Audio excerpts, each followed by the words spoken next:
तर दुसरीकडे गेल्या काही दिवसांपासून महाराष्ट्राच्या राजकारणात तिसऱ्या आघाडीची ही चर्चा सुरू आहे। राज्यातील काही शेतकरी संघटना आणि पक्षांना सोबत घेऊन राजू शेट्टी यांनी नवीन आघाडीची घोषणा केली आहे। याला परिवर्तन आघाडी असं नावही देण्यात आलंय।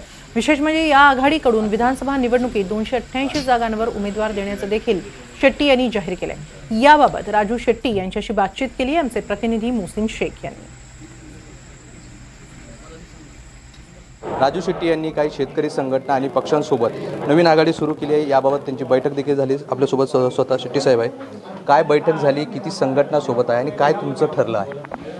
पहिल्यांदा आम्ही शेतकरी चळवळीमध्ये काम करणारे जे प्रमुख आहोत ते एकत्रित येण्याचा निर्णय घेतला। चटप साहेब आहेत, शेतकरी संघटनेचे नेते आहेत, मी आहे, शंकरांना धोंडगे BRSचं काम करतात आणि आम्ही अनेक वर्ष काम केलं आहे। आता सगळ्यांनी एकत्रित येऊन काहीतरी दिशा द्यायचं आणि चळवळीच्या माध्यमातून काही सक्षमपणानं ग्रामीण भागातले शेतकऱ्यांचे, शेतमजुरांचे प्रश्न विधानसभेमध्ये मांडणारे लोकप्रतिनिधी आपल्याला पाठवावं लागेल। कारण या दोन्ही आघाड्या आणि त्या आघाड्यांचे जे काही आमदार आहेत त्यांनी आमची घोर निराशा केली आहे।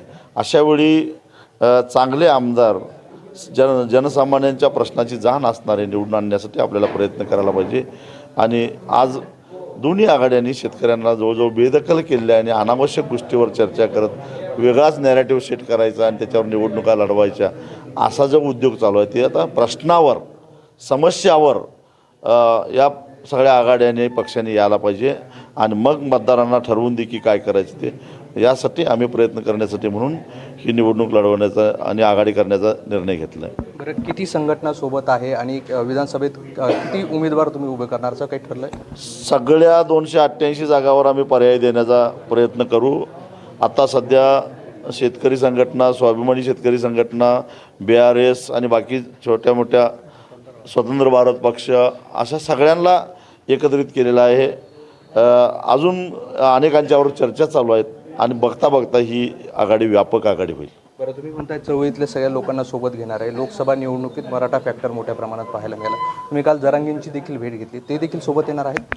ते आले तर त्यांनाही बरोबर घेऊ आम्ही। काही चर्चा प्राथमिक झालेली आहे पण अजून अंतिम झालेली नाही। नक्कीच हे होते राजू शेट्टी आणि त्यांनी म्हटलं आहे की सत्ताधारी आणि विरोधकांना पर्याय म्हणून आम्ही आघाडी तयार करतोय। व्हिडिओ जर्नलिस्ट कपिल जाधवसह मोहसिन शेख, NDTV, छत्रपती संभाजीनगर।